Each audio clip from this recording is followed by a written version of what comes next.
Boa tarde, bem-vindos ao último dia do LiveMundi.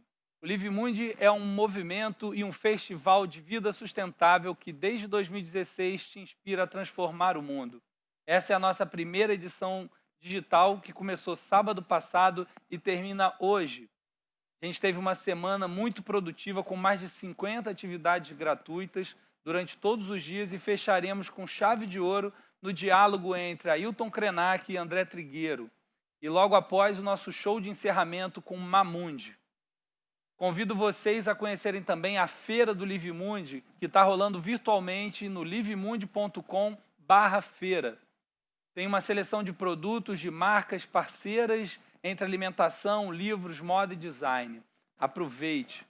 Durante todo o dia de hoje também e durante o nosso show de encerramento, você pode contribuir doando para o Observatório de Favelas. O Observatório de Favelas é uma instituição parceira do LiveMundi e que existe há 19 anos, pensando projetos e ações para a redução das desigualdades sociais e fortalecimento da democracia.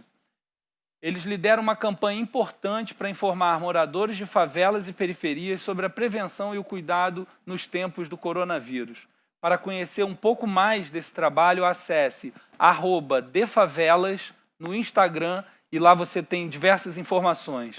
E para doar, baixe o aplicativo da AME e dentro do aplicativo você aponta para o QR Code que vai estar aparecendo durante todo o tempo da palestra na nossa tela, durante toda a nossa programação, e doe. Seja parte desse movimento, contribui com o Observatório das Favelas e com todo esse processo de luta contra a desigualdade social.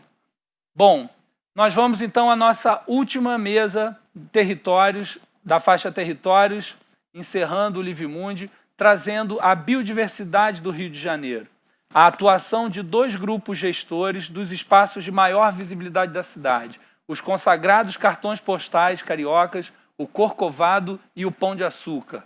E eles servem de exemplo do convívio da sociedade com as unidades de conservação. Além da beleza natural e de todos os atributos culturais relacionados a esses 2 ícones da cidade, chamam atenção também as ações ambientais desenvolvidas para a conservação, manutenção e valorização desses patrimônios de geodiversidade e biodiversidade que esses 2 monumentos contemplam. Para ambas as áreas, tanto no Monumento Natural dos Morros do Pão de Açúcar e da Urca, como no Corcovado, integrado ao Parque Nacional da Tijuca, diversas são as ações de conservação e melhoria da qualidade ambiental para visitação e relação com os moradores e visitantes. Nesse sentido, desenham-se os territórios de atuação que vão além dos limites da unidade de conservação, avançando sobre as relações sociais dentro das unidades e no entorno delas. Tais ações manifestam-se em projetos de reflorestamento, melhorias de acesso da população, divulgação científica de conteúdos geográficos e ação com as comunidades do entorno em busca de uma sustentabilidade realmente legitimada pelas relações reais de uso e formas de convívio. Então, para essa mesa, eu queria convidar os 2 gestores dessas unidades, Fernando Souza, que é doutor em Geografia e Planejamento Territorial pela Universidade de Paris, em Sorbonne, e geógrafo pela Universidade de São Paulo. Fernando é diretor institucional de sustentabilidade do Grupo Cataratas, profissional com uma vasta experiência em projetos e consultorias voltados para a gestão do território, planejamento turístico e planejamento estratégico. Obrigado, Fernando, pela sua presença. Queria convidar também Marcelo Scaff. Marcelo Scaff é oceanógrafo, formado pela Universidade do Rio Grande do Sul, e um dos fundadores do Instituto Baleia Jubarte, ex-diretor do Parque Nacional Marinho de Abrolhos. Marcelo também tem uma consultoria chamada MSCAF, que atua na área de planejamento e implantação de uso público em unidades de conservação, e tem trabalhado junto com o Caminhos Aéreos do Pão de Açúcar, a empresa do bondinho do Pão de Açúcar, há mais de 6 anos na área ambiental e de experiência do visitante em seu processo de visitação. Muito obrigado, Marcelo, pela sua presença. Bom, é um prazer tê-los aqui no LiveMundi, um prazer tê-los como apoiadores do projeto e dizer que justamente a ideia de hoje é a gente conversar sobre esses 2 ícones da paisagem carioca. De fato, mesmo para os primeiros navegantes, ou mesmo antes deles, né, para as populações nativas, essas duas montanhas se destacam dentro do relevo do Rio de Janeiro e, de fato, é relatado em todos os processos históricos o Pão de Açúcar e o Corcovado, né? Desde Américo Vespúcio que a gente encontra relatos sobre essas montanhas. E não à toa, né, alguém teve essa ideia, que o Marcelo vai contar para a gente, de construir um teleférico que nos conduzisse até o Pão de Açúcar, e do outro lado, no Corcovado, alguém teve a ideia de montar um mirante em cima dessa montanha e que depois culmina com o próprio monumento do Cristo.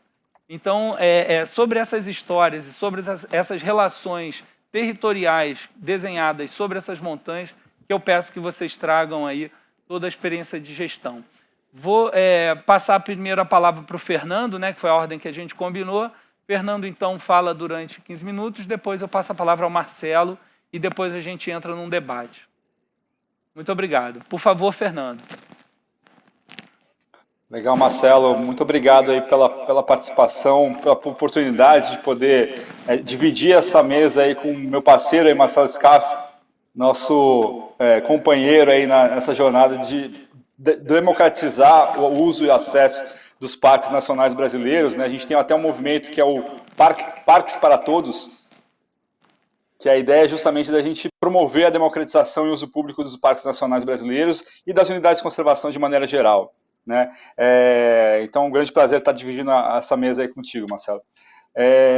Eu queria começar, gente, falando um pouco assim, dá para perceber pelo meu sotaque que eu sou paulista, né? Eu sou paulistano, e adotei a cidade do Rio de Janeiro por paixão, né? Basicamente, assim. Então eu posso falar da posição de fala de um ilustre novo carioca, não da gema, mas que ama a cidade de paixão, e que vim trabalhar, né, justamente nesse cenário fantástico que a gente tem, né? Que é a oportunidade de estar convivendo com a Mata Atlântica diariamente. A gente tem uma cidade que tem, ao mesmo tempo, toda uma geohistória, né, como o Marcelo colocou no começo, território tupinambá, né, desde a sua origem, né, dos cariocas, né, território que foi montado aí na base dessa cadeia de montanhas da Serra do Mar, e que anos depois, né, alguns anos depois, a gente teve aí a oportunidade de ter a visita ilustre, né, do Darwin, né, que aqui chegou e até fez algumas trilhas aqui nessas montanhas, né? Tem relatos aí dos diários do Darwin que ele fala que ele subiu, né, a montanha do Corcovado, ele teve algumas incursões, viu a exuberância da floresta, né? Ele tem até uma frase que a gente tem lá no Centro de Visitantes das Paineiras que ele fala que ele se impressionou tanto, né, com a eloquência que era aquela imensidão de animais, né, e sons que ele tinha ali naquela floresta que parecia uma grande orquestra sinfônica, né, de tão inebriado que ele ficou. Imagina um europeu, né, que vinha lá das florestas de tundras, né, que é monocultura, né, de floresta, e vem numa biodiversidade que a Mata Atlântica apresenta. Então ele ficou maravilhado e ele relata isso, né, nos registros dele, que foi inspirar, inclusive, depois a teoria da evolução. Então, não é qualquer lugar que a gente mora, né? A gente está num local que é extremamente privilegiado por natureza, e esse mesmo local, anos depois, ele foi totalmente devastado, né, para plantações de cafés, e alguns anos mais tarde a gente teve o primeiro grande projeto de restauração ambiental que aconteceu na história do Brasil, que foi a restauração da Floresta da Tijuca, né, que mandato imperial pelo imperador Dom Pedro II foi feito uma grande restauração pelo Major Archer, para formar o que hoje a gente conhece como Floresta da Tijuca, justamente para garantir, né, o acesso à água, né, a produção de água que a gente tinha pela floresta, e que hoje garante, por exemplo, que a gente tem uma cidade que é 7 graus mais fresca, né? Imagina se não fosse a Floresta da Tijuca, ela é 7 graus mais fresca por conta dela. Então, são serviços ambientais essenciais, né, que desde o século XIX a floresta presta para a gente, né, aqui na cidade. Isso tudo tem a ver com um pouco do nosso trabalho do Grupo Cataratas, né? A gente atua num setor econômico, a gente escolheu atuar num setor que vai ajudar justamente a gente proteger, né, esse patrimônio, né? Que é essa economia do futuro, que é a economia ambiental, né? Que está dentro de um contexto que a gente está enxergando, que a ONU está dizendo para a gente que a gente tem até 2030 a possibilidade de perder 1 milhão de espécies que estão em risco de extinção na natureza. Então, por isso que a gente entende que, mais do que nunca, né, a gente tem uma missão muito forte, que é o que a gente chama de conhecer para conservar, né? A gente quer que cada vez mais as pessoas possam ter acesso, né, a esses patrimônios da natureza, os últimos patrimônios ambientais que a gente tem, para que a gente possa aumentar o contato das pessoas com os ambientes naturais, né, e a gente possa garantir que as pessoas tenham, a partir daí, um relacionamento de paixão, né, com esses ambientes, e só assim a gente entende que as pessoas vão se mobilizar para a conservação. A gente não acredita em mobilização para a conservação que não passe por esse contato mais direto das pessoas com a natureza. E por isso que a gente gerencia esses 6 parques aí no país com esse propósito, né? A gente faz isso basicamente fazendo um trabalho forte de restauração desses ambientes, né? Então, uma das coisas que a gente fez foi prover infraestrutura, né, em cada um desses parques. Aqui no caso do Parque Nacional da Tijuca, a gente está desde 2012 num contrato de concessão com o ICMBio, né? O ICMBio é nosso gestor aqui do Parque Nacional da Tijuca, e nos contratou para fazer justamente esse trabalho que foi, primeiramente, restaurar o antigo Hotel das Paineiras, né, que estava em ruínas, né? A gente realmente trouxe para a população um investimento grande, né, que foi concluído aí durante os Jogos Olímpicos. A gente inaugurou, na verdade, para os Jogos Olímpicos esse prédio que foi reformado, que é o grande centro de visitantes do Parque Nacional da Tijuca, né? Antigamente as pessoas não tinham um local de escape para visitação ao Cristo, né? As pessoas ficavam sob o sol, não tinha banheiro, enfim, tinha uma confusão ali na chegada, e aí a gente transformou então esse antigo prédio no Centro de Visitantes das Paineiras, que é acessível para todo mundo, assim, é uma visita gratuita, né, nesse espaço. A gente construiu ali hoje a maior exposição sobre Mata Atlântica que a gente tem em parques nacionais no Brasil, super interativo, com uma série de atividades aí que as crianças podem utilizar, com um local especial também para alimentação. A gente, para as pessoas que vão, por exemplo, correr, né, nas paineiras no final de semana, as pessoas podem utilizar ali. A gente tem também uma lanchonete, um espaço bacana para convivência, uma loja de souvenirs também, que faz parte, tudo isso, né, faz parte do nosso modelo de negócio, que é prover essa infraestrutura, né, para melhorar o acesso e as condições da visitação nessas unidades de conservação, e ao mesmo tempo, em contrapartida, obviamente, a gente tem aí um trabalho de concessão dessas atividades comercialmente falando, né? Um contrato é o acesso que a gente tem por van, né, ao Mirante do Cristo. Ali a gente também tem uma série de obrigações contratuais ali para manutenção dessas áreas ali próximo aí às paineiras.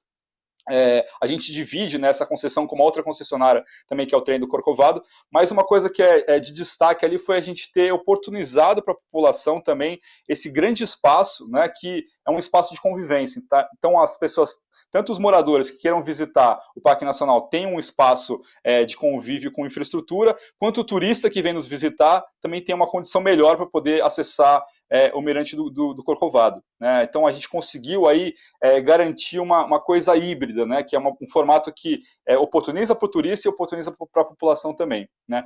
E agora, por conta da pandemia, a gente está vendo que as pessoas estão voltando, né, também a visitar. O próprio carioca também está voltando a visitar o Cristo para redescobrir, né, uma oportunidade única que a gente tem de redescobrir a cidade, agora que a gente não tem tanto turista de fora, né, a gente conseguir redescobrir a cidade de uma maneira privilegiada, basicamente, né, que é poder estar dentro de casa conhecendo esse patrimônio. Uma coisa muito importante também que o Centro de Visitantes das Paineiras trouxe foi a oportunidade da gente ter um grande ponto de apoio numa estratégia que foi montada com uma série de parceiros, que é a Trilha Transcarioca, né? A Trilha Transcarioca foi um movimento que foi criado entre diversos montanhistas e amantes da natureza para conectar as principais unidades de conservação que a gente tem no Rio de Janeiro, conectando todo esse maciço, né, da Serra da Carioca com a Pedra Branca, e vai chegar lá na ponta, né, no nosso parceiro que é o Pão de Açúcar. Então ligando a cidade de ponta a ponta, de Grumari até o Pão de Açúcar, passando por diversas unidades de conservação, e o Centro de Visitantes das Paineiras virou ali um ponto de apoio, né, um grande ponto de chegada num local privilegiado. Uma das vistas da Transcarioca tem esse local privilegiado. É uma trilha que é totalmente acessível, aí, ela foi mapeada e sinalizada por voluntários. A gente é um apoiador, então faz parte já, além do nosso contrato de concessão, de algumas das ações ambientais que a gente realiza em apoio aí para que as pessoas tenham mais acesso, né, aos parques. E uma coisa que é bem interessante também é o trabalho que a gente está fazendo como grupo para garantir justamente essa situação que a gente escreveu lá no começo, né? O Darwin, quando chegou aqui ao Rio, ele teve essa oportunidade de conhecer o Parque Nacional da Tijuca com animais, né? Só que atualmente a gente sabe que existe uma condição que os biólogos chamam de floresta vazia, né? A floresta da Tijuca, ela tem o seu maciço florestal que foi restaurado, né, no século XIX, mas ela não recompôs as condições ambientais dela, né? Então uma série de relações ecológicas foram quebradas por a gente não ter boa parte da fauna presente ali, né? Então a gente está fazendo um trabalho em conjunto aí com a Universidade Federal do Rio de Janeiro, que é a reintrodução desses animais no Parque Nacional da Tijuca, um trabalho que também tem a anuência ali, parceria do ICMBio, né, para que a gente consiga ajudar a restaurar esses processos ambientais que o parque tem também, né. Então passa a ser até uma forma de a gente pensar, né, que o nosso papel hoje, né, é garantir não só a conservação desses espaços, mas que a gente possa pensar também como que a gente faz para restaurar, né, esses espaços fantásticos que a gente tem na cidade.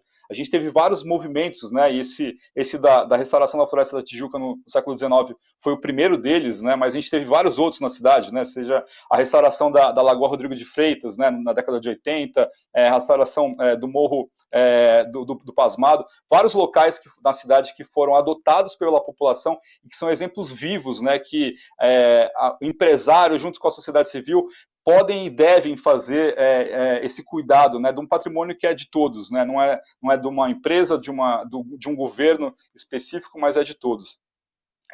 E esse trabalho, gente, acho que é uma coisa bem interessante que a gente gostaria de falar quando a gente fala de biodiversidade no Rio de Janeiro, também está fundamentado num dos trabalhos que o Grupo Cataratas tem, além da Paineiras Corcovado, que é o trabalho que a gente está fazendo de revitalização do antigo zoológico do Rio, né, que estava com uma série de precarizações. A gente também tem um contrato com a Prefeitura do Rio de restaurar esse local, e a gente está transformando o antigo zoológico do Rio num novo conceito de zoológico, que é o Bioparque do Rio, né?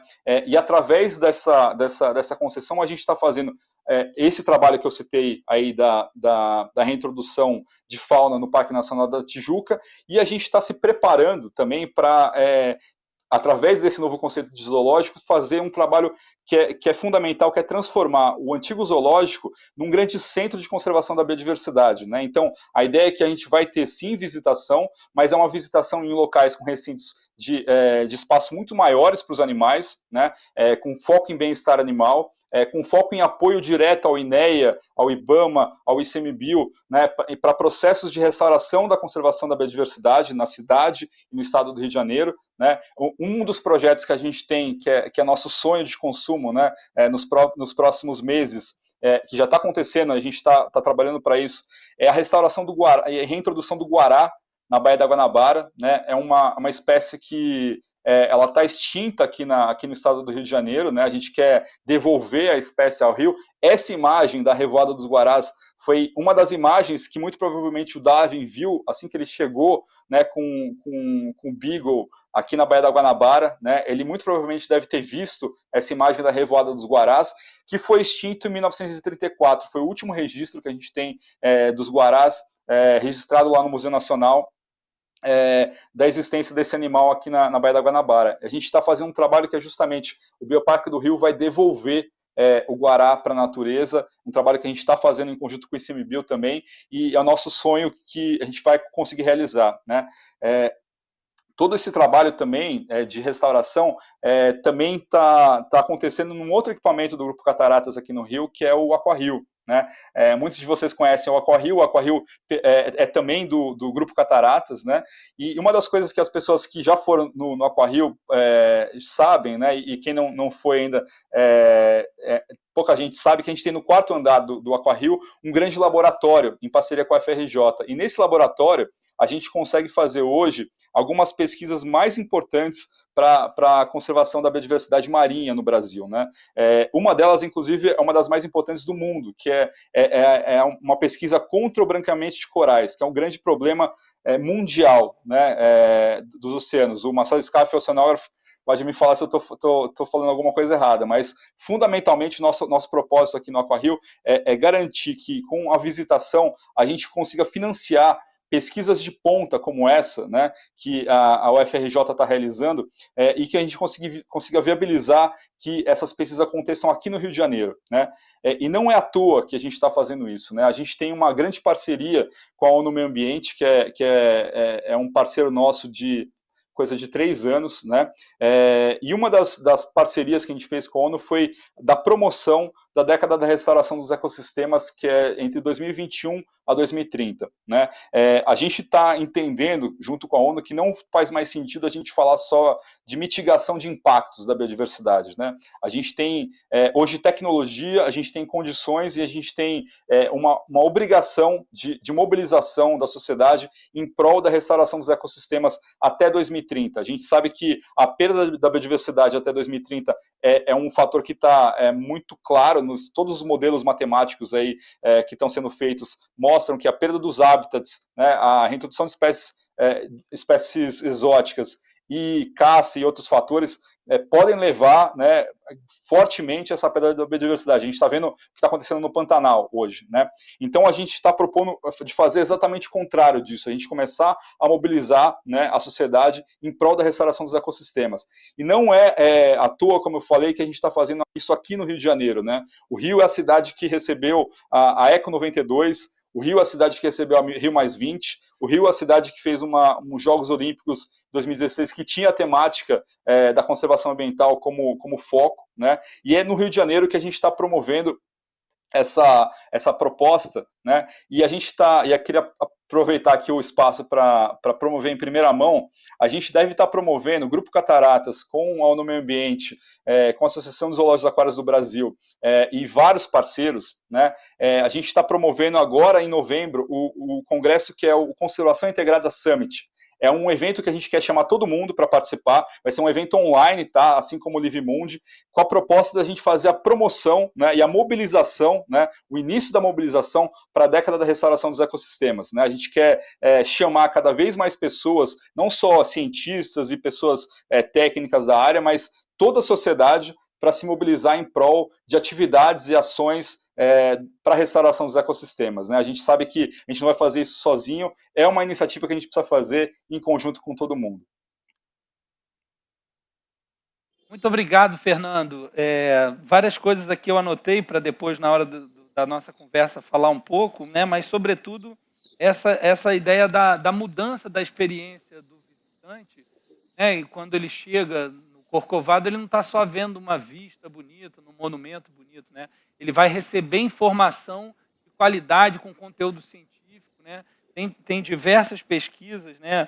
A questão que você mencionou da reinserção, de todo os processos de divulgação científica que vocês fazem, né? A gente mesmo lá na PUC, onde eu trabalho, a gente tem, né, o conteúdo ambiental de toda essa história aí da Floresta da Tijuca, de diversas transformações que ela viveu. E justamente eu acho que essa transformação da experiência do visitante é um pouco do que o Marcelo também tem para mostrar, né, Marcelo, em relação ao Pão de Açúcar, esse outro ícone aí da paisagem carioca, justamente nessa mudança da experiência do visitante, né, que é justamente nessa ideia do conhecer para conservar, no momento em que o visitante passa a entender que espaço é aquele, que território é aquele que ele está inserido, ele passa, então, a também apoiar os projetos de conservação. Então, passar a palavra para o Marcelo e depois a gente volta a conversar nós três juntos. Estão me ouvindo bem aí? O áudio está chegando bem? Perfeito. Tá ótimo. Boa tarde, Marcelo. Boa tarde, Fernando, meu amigo e colega aí de trabalho, de empreitada, para a gente avançar na agenda aí do desenvolvimento das unidades de conservação e tudo o que isso representa. Para mim é uma honra estar aqui representando hoje o Bondinho. É uma honra para o Bondinho ser um dos apoiadores do Livemundi, então o Bondinho se sente honrado aí também em apoiar, dar suporte a um movimento, uma iniciativa, um evento tão importante quanto o Livemundi. Então, para nós do Bondinho é uma grande satisfação estar aqui. E novamente agradeço o convite, a oportunidade de a gente poder falar e contar um pouquinho mais do trabalho que a gente faz relacionado à biodiversidade, sustentabilidade, em numa área tão importante do Rio de Janeiro, que é uma unidade de conservação, um monumento natural dos morros da Urca e do Pão de Açúcar, é uma unidade municipal, então a gente tem uma relação direta com a prefeitura. É, e começar a minha fala dizendo que, bom, primeiro agradecer aí a gentileza do Fernando de me citar. O Fernando é uma pessoa muito técnica e em momento nenhum e de forma alguma iria falar alguma coisa que ele não tem absoluta convicção e certeza do que está. Somos parceiros.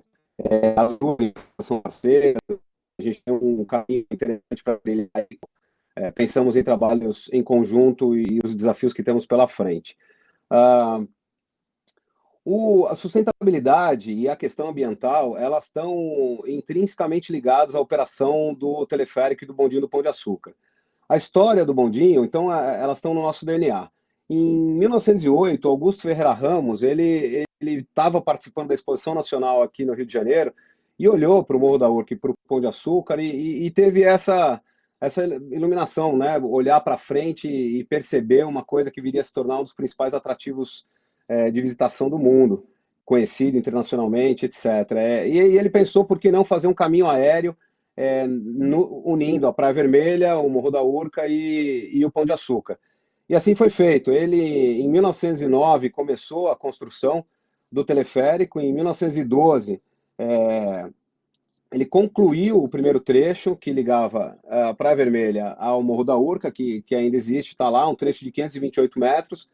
E em 1913, os outros 735 metros que ligam o Morro da Urca ao Pão de Açúcar foram concluídos. Em 1930, o Cristóvão Leite de Castro, ele entra como diretor técnico, assume a empresa na sequência e ela vem sendo trazida até hoje nas condições que a gente está vendo. O Bondinho, ele tem um histórico de trabalhar na área ambiental e na área de sustentabilidade. Agenda que hoje em dia está tão ativa e é uma agenda tão importante, considerando o que a gente tem para trabalhar e essa agenda que é tão...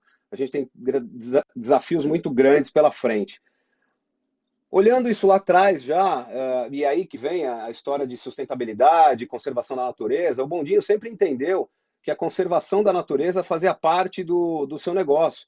O processo de transporte, de levar as pessoas aos morros, ele estava intrinsecamente ligado à conservação da natureza, a uma percepção daquele local e à qualidade da experiência do visitante.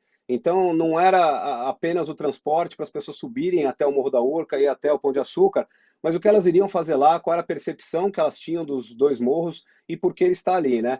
Então, o Bondinho lá atrás, já na década de 80, foi um dos principais incentivadores e ativamente trabalhou na recomposição vegetal do Morro da Urca e do Pão de Açúcar. Foi um trabalho bastante grande de retirada de capim-colonial, e esse trabalho foi um aprendizado, inclusive, de recomposição de Mata Atlântica, bastante interessante do ponto de vista de aprendizado, de como trazer a Mata Atlântica de volta.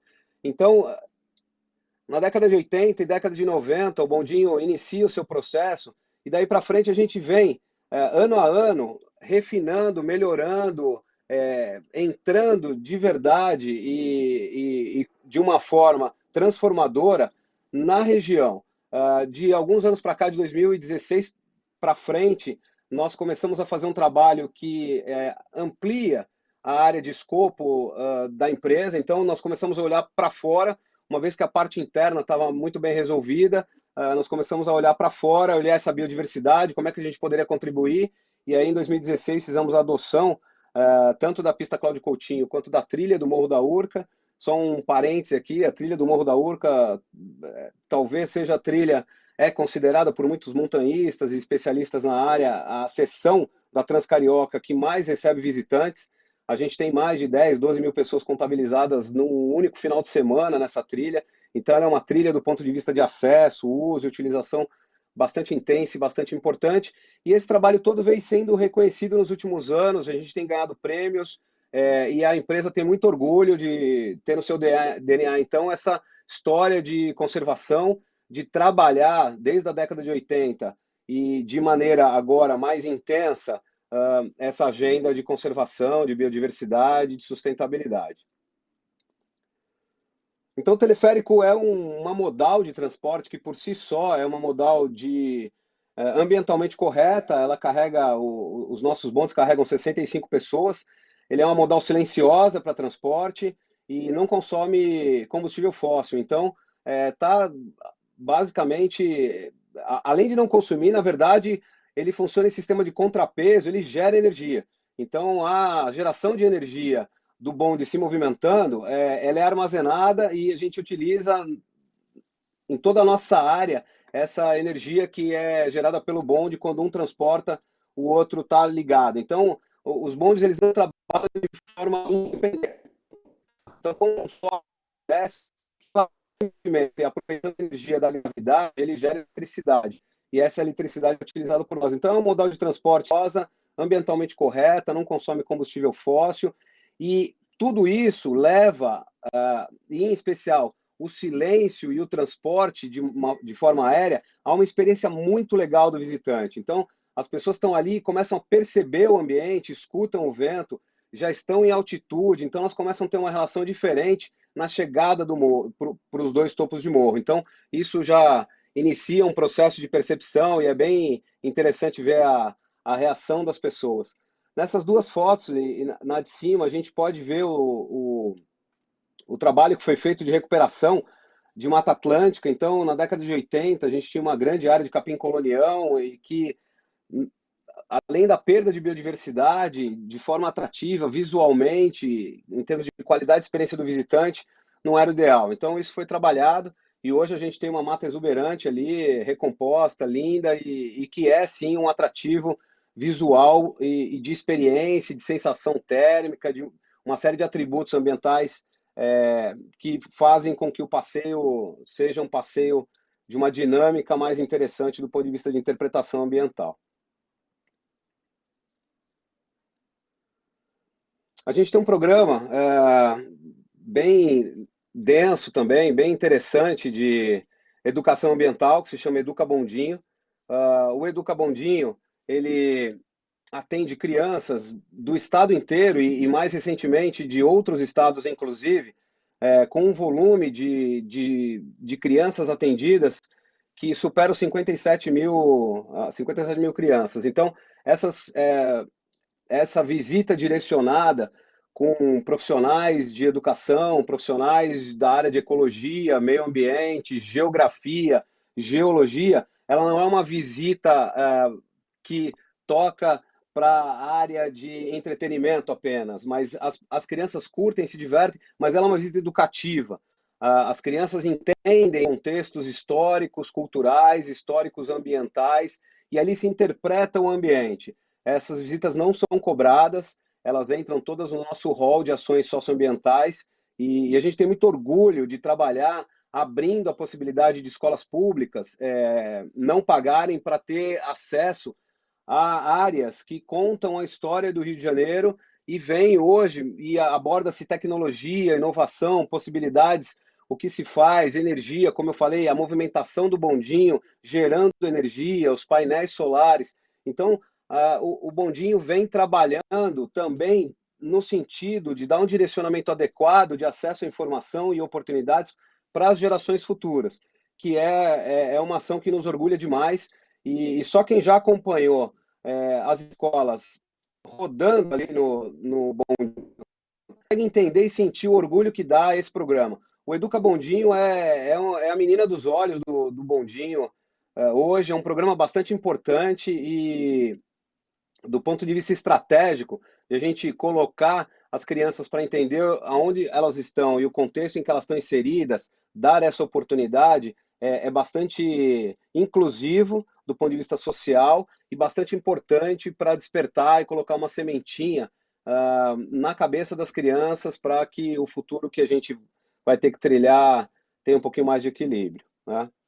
A gente tem um volume, então, como eu já falei, grande de escolas públicas atendidas, e nos dá muito orgulho tocar esse projeto para frente. Como eu já comentei em 2016 também, nós começamos uma aproximação com a prefeitura e entendemos que era importante que uma parte dos recursos que a gente tinha, que eram gerados pela visitação e pelo turismo, fossem aplicados numa área externa à visitação e no sentido de recuperação e também qualidade de vida, aproximando os moradores ali da Urca e dos bairros próximos, também que eles pudessem ter acesso e os benefícios gerados pela rede econômica que se constrói através da visitação e do turismo. Pensando assim e agindo ativamente, nós buscamos o parceiro, nosso principal parceiro, que é quem detém a gestão da área, que é a Prefeitura do Rio de Janeiro, Prefeitura Municipal do Rio de Janeiro.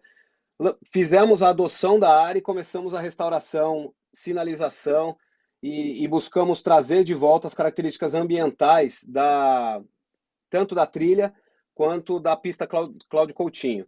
A gente sabe que a pista, especialmente, é utilizada pelos moradores para práticas de esporte, caminhada, lazer, etc. A trilha, ela dá acesso ao Morro da Urca, então as pessoas hoje sobem, chegam até o topo do Morro da Urca também. Então, é uma área muito utilizada pelos moradores e pelas pessoas que moram no entorno do Bondinho. Então, nada mais natural também do que a gente apoiar as iniciativas ali que estavam acontecendo do ponto de vista de sustentabilidade e conservação, e assim fizemos com resultados incríveis, retirada de vegetação exótica, de flora exótica, plantio de árvores nativas, recuperação de árvores que estavam caindo. Então, mais de 500 árvores foram recuperadas, que estavam inclinadas ali devido à grande utilização e picadas, muitas abertas de forma irregular. A gente foi trazendo o leito da trilha de volta. Esse foi um trabalho que durou mais de 2 anos e ele também nos dá muito orgulho, assim, de ir lá e tá tudo sinalizado, a trilha tá bonitinha, bastante interessante. Dependendo da abordagem que você faça, a trilha começa ou termina a Transcarioca ali, então também é um ponto bastante importante de finalização ou início da trilha Transcarioca. Gestão de resíduos, toda a parte orgânica que é gerada no Bondinho, nós preparamos uma compostagem, essa compostagem gera, no final das contas, adubo, que é utilizado na parte de jardinagem de Mata Atlântica que a gente tem nas áreas que a gente trabalha. Então, todo o resíduo orgânico e todo o resíduo reciclável, ele tem a destinação adequada, a gente tem um volume, tem metas de diminuição desse volume, mas a destinação dos resíduos ela também é feita de forma adequada e ela acaba retornando. No caso do adubo, ele acaba retornando e a gente utiliza ele para a própria jardinagem, né? Eficiência energética, nós trabalhamos com a energia que o bondinho gera, nós temos painéis solares, então a dinâmica de também utilizar a menor fração possível da energia fornecida pela concessionária também é uma meta que a gente tem, exatamente para estar de acordo aí com o alinhamento de não consumo de combustível e estar direcionado para trabalhar as ações de eficiência energética. Uma outra ação que não tem um slide aqui, mas tem uma relação com eficiência de processos e resíduos, o bondinho, por exemplo, é plástico zero. Não existem copos de plástico, nem dos terceirizados, nem os funcionários, não se usa mais canudinho, não se usa nada plástico nos processos de venda e consumo e utilização, inclusive, do staff para plástico. Então, é um direcionamento, é uma visão de futuro, é uma visão que integra a visitação, o turismo, a qualidade da experiência e o que a gente pode entregar de volta para a cidade, né? Em termos de reintrodução de fauna, nós também fazemos um trabalho interessante. Nós temos um meliponário, que é uma área em que a gente tem diversas espécies de abelhas nativas, e essas abelhas são fundamentais para a polinização e para que a Mata Atlântica consiga se desenvolver e continuar seu processo regenerativo. Então vejam que a gente vai ali, ajuda a trilha, planta, retira exótica, a gente vai, cria um meliponário, então é um conjunto que vai se somando traz as crianças para conhecerem esses processos todos e a gente começa a ter um futuro de uma forma um pouco mais, de uma relação mais positiva com a natureza. Nós olhamos para o morador, a gente ajudou a reestruturação da Cláudio Coutinho, a trilha. Então, esse conjunto vai dando uma bossa, como diz o Carioca, interessantíssima para que a gente consiga entregar os nossos objetivos estruturantes e de sustentabilidade em relação ao que a gente tem de responsabilidade socioambiental. Nós temos relações institucionais estabelecidas com uma série de parceiros. A prefeitura é o nosso principal parceiro outro, mas nós temos participações de universidades e uma série de entidades que nos ajudam, nós os apoiamos, eles nos apoiam e o trabalho é feito em conjunto de uma forma bastante interessante. A gente tem o Instituto Vida Livre, que hoje está fazendo um trabalho sensacional no Pantanal de resgate de animais e soltura. Eles estão trabalhando nesse momento no Pantanal. Nós temos um projeto com eles interessantíssimo de reintrodução de fauna e animais que são capturados ou animais que vêm de maus tratos. Esses animais precisam de um lugar adequado para ficar e essas parcerias nos permitem direcionar isso de uma forma bastante interessante. Eu já citei, entre as parcerias, a gente tem parcerias com diversas universidades e instituições e nós também temos muito orgulho em estabelecer essas parcerias e fazer com que essas parcerias gerem frutos. Então, que vão desde áreas e processos ambientais até processos de universidades que têm cursos de turismo e querem ali mandar seus alunos para ter uma experiência, ver como é que se toca uma operação em unidade de conservação. Então, essa dinâmica também acontece de uma forma bastante fluida. Viveiro de mudas, então a gente tem, dentro da nossa área de atuação, o compromisso também de recuperar a área, isso vem, como eu falei, desde a década de 80. Então a gente tem um viveiro de mudas de plantas nativas da Mata Atlântica.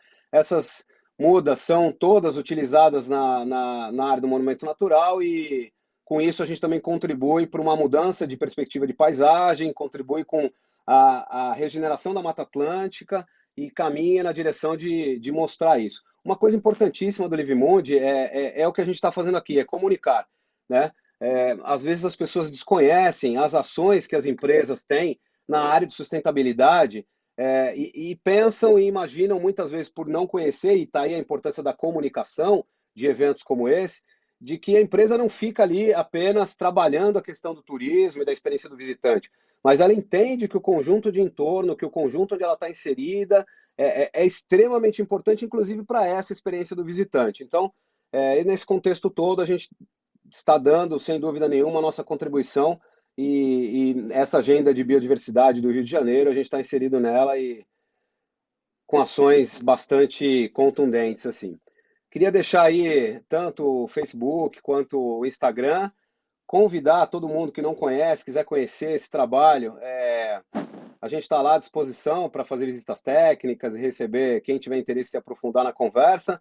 Estamos no momento do Mais Rio por Menos, então tem um desconto para brasileiros, todos os nativos, nossos amigos brasileiros têm desconto na entrada, então venham, vamos aproveitar esse momento, como o Fernando também colocou, de uma diminuição da movimentação dos turistas que vinham do mundo inteiro para a nossa cidade, e vamos aproveitar esse momento que está mais tranquilo para desfrutá-la também. É isso, Marcelo, muito obrigado. Muito obrigado, Marcelo. Eu sou eternamente grato à parceria do Caminhos Aéreos com todo o trabalho de divulgação científica. A gente teve o Sobre Rochas, foi o trabalho que eu fiz do livro que está aí no Monumento do Pão de Açúcar. E eu fico pensando aqui, na verdade, no que vocês falaram, tentando fazer um resumo. Eu levantei 4 pontos principais aqui para o nosso debate e depois algumas perguntas que já chegaram aqui da audiência. Mas, em primeiro lugar, a conservação como parte do negócio. O Fernando falou nisso, Marcelo repetiu, né? A conservação como parte do negócio, né? Ou seja, gerar renda e trabalho a partir dos trabalhos de conservação, da manutenção e da melhoria da qualidade ambiental dos locais. Outro diretamente ligado à própria recuperação e à restauração, e particularmente em 2 pontões rochosos, né? Então é um reflorestamento com um cuidado específico de um lugar de solo raso, com matéria orgânica, com espécies adaptadas àquela condição de velocidade de vento, de secura, de escassez hídrica, né? Tudo isso é uma especialidade do projeto de reflorestamento aí de vocês. E, obviamente, que isso conecta também com o reflorestamento que o Fernando citou e que você, Marcelo, colocou também na agenda do Caminhos Aéreos como o prêmio, né, da própria Secretaria de Meio Ambiente da cidade do Rio de Janeiro, associado ao mutirão reflorestamento que o Fernando citou, né, que é um projeto de longa data, desde a década de 80, se ocupou em recuperar as encostas do Rio de Janeiro, né? Isso até responde um pouco a pergunta do Emerson Baixa, que daqui a pouco eu leio. Outro aspecto importante é a divulgação científica, né? O quanto de conteúdo científico vocês têm para passar para os visitantes, e aí tem todo o trabalho da visitação das escolas, e você tem aí o ponto de vista geográfico nesse sentido, né? Como que você olha a cidade de pontos de vista diferentes e tem essa sensação, como você falou, Marcelo, de situação geográfica, né? De se situar, de poder ter aí a referência, de saber o espaço que você está inserido, né? Quando você olha, só de subir num ponto alto da cidade e olhar para a cidade, você já tem uma outra perspectiva dela. Você entende que é uma cidade construída no meio de monumentos rochosos, no meio da Mata Atlântica, na beirada do oceano, em ambientes de restinga, de mangue, de lagunas, né? Tudo isso faz parte do ambiente carioca e da própria paisagem da cidade, né? Então, justamente a ideia é fazer um pouco dessas perguntas que estão aqui. Então, tem algumas perguntas gerais, que primeiro delas, qual é o maior desafio que o projeto de vocês enfrentam para terem sucesso, né? Outra pergunta é como combater a exploração imobiliária nessa interface dos ambientes conservados, né? Como é que se dá esse entendimento com o poder público no que diz respeito à própria gestão da urbanização e da especulação imobiliária. Essa pergunta foi feita pela Maria Elizabeth. E ainda essa pergunta da conexão com as outras áreas de reflorestamento da cidade, que foi a pergunta que eu comentei do Emerson Baixa. E, Fernando, como não poderia deixar de ser, a pergunta sobre os zoológicos, se os zoológicos não deveriam ser extintos e como é que é essa questão de manter os animais para visitação. E aí eu acho que o conceito do bioparque traz essa sua resposta no final. Então, deixar para vocês responderem os desafios aí perguntados, feitos nas perguntas da audiência. Fernando. Bom, os desafios eu acredito que são inerentes aí a você fazer uma gestão de um equipamento de altíssima visitação dentro de uma área natural, né? Acho que é um aprendizado que a gente tem. O Grupo Cataratas atua com isso faz uns cerca de 20 e poucos anos. E nesse processo a gente aprendeu que, por exemplo, ter uma visitação numa área como o Parque Nacional da Tijuca, né, requer uma série de cuidados. Por exemplo, as pessoas vão lá, a gente tem que cuidar dos efluentes, né? São milhões de visitantes que usam o espaço, eles geram resíduos, tem a necessidade de a gente fazer um cuidado com os efluentes, e daí é toda uma tecnologia especial, né? Então, por exemplo, lá no Centro de Visitantes das Paineiras, a gente tem todo um sistema de tratamento de efluentes para reuso de água, né, que foi instalado, por a gente estar numa unidade de conservação, então o cuidado é ainda mais crítico, né, para se fazer isso. A mesma coisa com relação aos resíduos, né? Então, a gente tem uma parceria forte ali com a comunidade de 2 comunidades do Guararapes e Rio Corá, que estão ali na base do Cristo, justamente atuando nesse processo de trabalho para fazer a gestão dos resíduos, né? Acho que os principais desafios aí estão inerentes aí você estar numa unidade de conservação. A gente também tem todo um trabalho que é necessário de se fazer com relação ao próprio fato da gente estar numa área concessionada, né? Então, uma área concessionada implica aí uma série de trabalhos de regulação e de gestão em parceria com o ICMBio, né? Então, acho que os principais estão aí. Ah, é, a gente tem um desafio hoje de uma mudança de percepção da visitação e do turismo.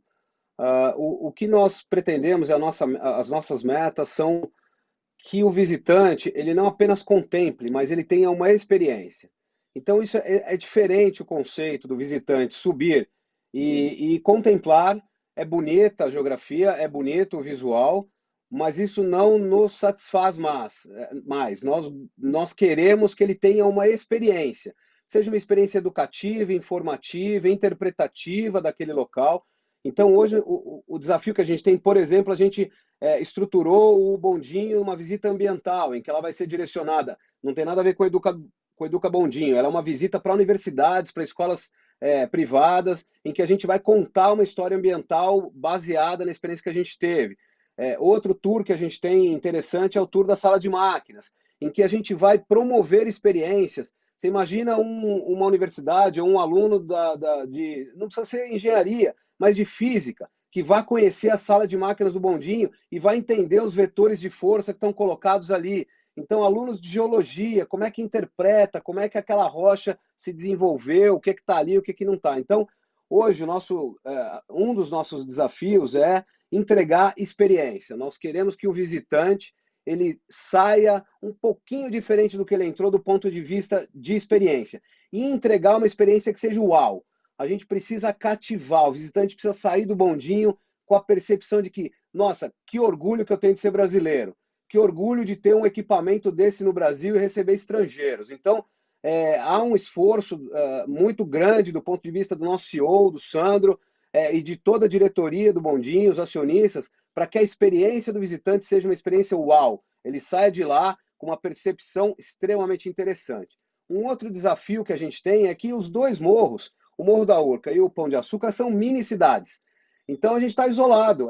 Então eu tenho que ter a lógica de uma mini cidade, seja na coleta e tratamento dos resíduos, energia elétrica, esgoto é um desafio, porque nós estamos sobre rochas, eu não tenho como fazer unidades de tratamento de esgoto das convencionais, então o esgoto ele é todo bombeado do Pão de Açúcar para o Morro da Urca e do Morro da Urca para a coleta da concessionária. Então isso é um desafio de engenharia dos maiores que a gente pode imaginar, esse processo de recalque e trazer esgoto do ponto A para o ponto B, do ponto B para o ponto C e conseguir conectar isso na concessionária. Então, esgoto, energia, resíduos, gestão de segurança. Imagine você o isolamento por uma questão meteorológica do Pão de Açúcar. Como é que a gente trabalha a gestão do visitante? Isso tudo são desafios que fazem, no final das contas, com que a experiência seja uma experiência muito interessante. Ela vai, sobre o nosso prisma, a nossa ótica, a segurança, o cuidado ambiental, a dinâmica de dar exemplos, levar crianças, tudo isso misturado o que é a experiência do visitante no Bondinho hoje. Perfeito. Bom, aí eu vou provocar essas outras perguntas que estavam aqui em relação ao reflorestamento, em relação à pressão imobiliária, que eu acho que não chega a ser o caso das duas áreas, que estão mais isoladas, e também da questão da divulgação científica, né, de como que vocês veem essa questão de... São dois ambientes que carregam uma quantidade de informação científica muito grande e como que vocês direcionariam essas respostas. Olha, eu acho que uma coisa muito legal aí que a gente vem trabalhando é essa ideia de que a gente transforma o que é o passivo em um ativo, né? A gente transforma o limão em uma limonada. Então, por exemplo, todos esses trabalhos que a gente citou aí de desafios, né, eles são trabalhados em parceria com as comunidades aí vizinhas ali do parque. Né? Isso para dizer aí sobre essa questão de pressão imobiliária, que a gente tem ali uma situação sim de ocupação ali na calha do Rio Carioca, né, que é onde escoa, né, a gente está na base ali da nascente do Rio Carioca, que vai escoar e vai desaguar depois ali no Flamengo, mas ali a gente tem 3 comunidades ali, o Silvestre, Cerro Corá e Guararapes, que estão nessa passagem, são locais aí de uma comunidade fantástica, super parceira aí da visitação ao Cristo, e que ao final desse processo da implementação do equipamento, para a gente foi um grande ganho, né? Porque a gente conseguiu, em parceria com eles, desenvolver alguns produtos, por exemplo, boa parte dos itens que a gente tem ali na nossa loja de souvenir, alguns deles foram desenvolvidos pela comunidade.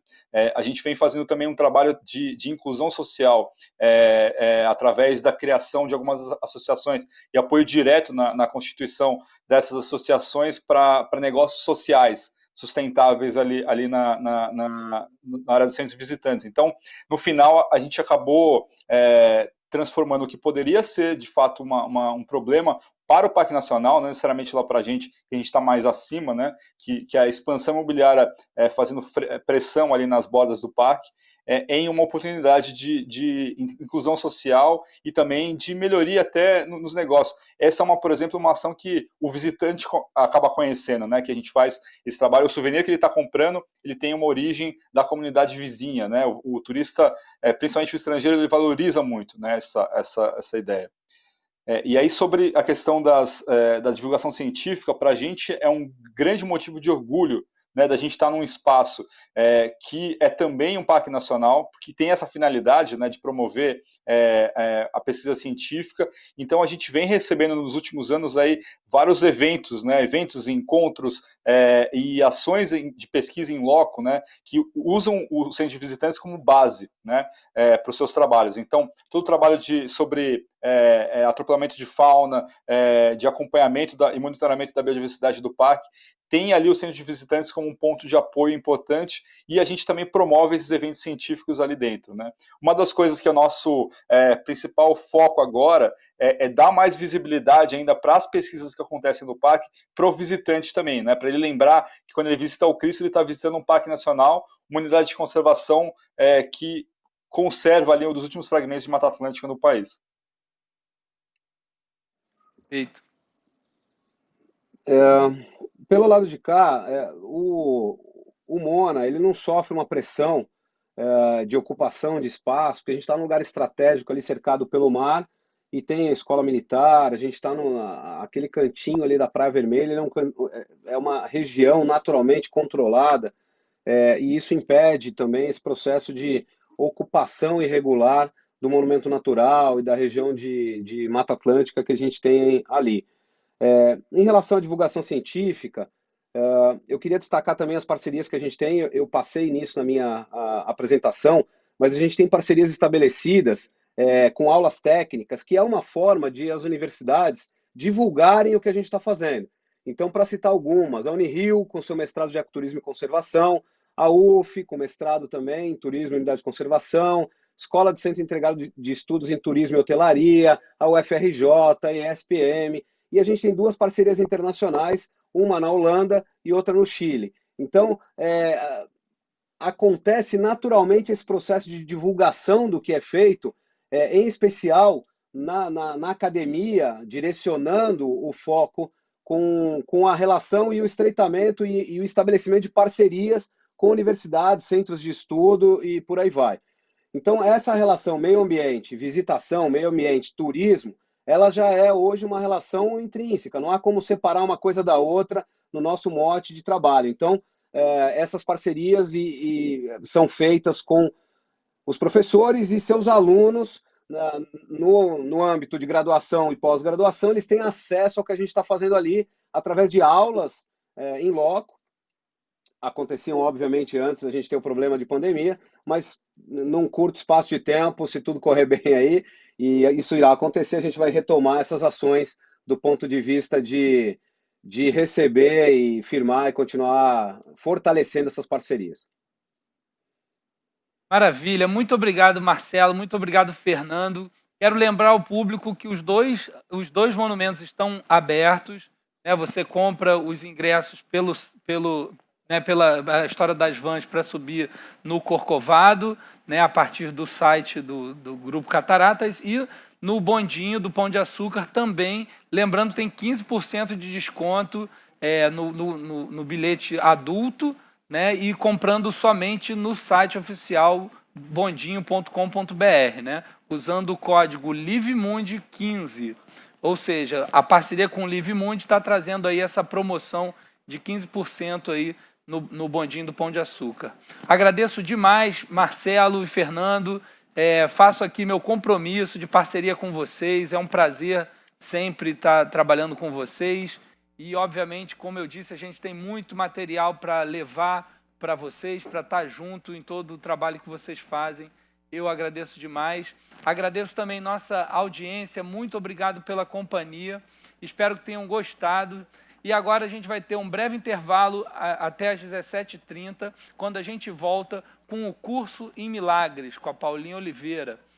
E também depois a sequência dos eventos que virão, então, com o super encerramento do festival no diálogo entre Ailton Krenak e o André Trigueiro, e depois o show com Mamundi, para a gente celebrar essa semana inspiradora que foi a semana do Live Mundi. Eu agradeço a todos e agradeço mais uma vez, Marcelo e Fernando, muito obrigado, sucesso no trabalho de vocês e a gente continua junto nessa parceria. Muito obrigado a todos.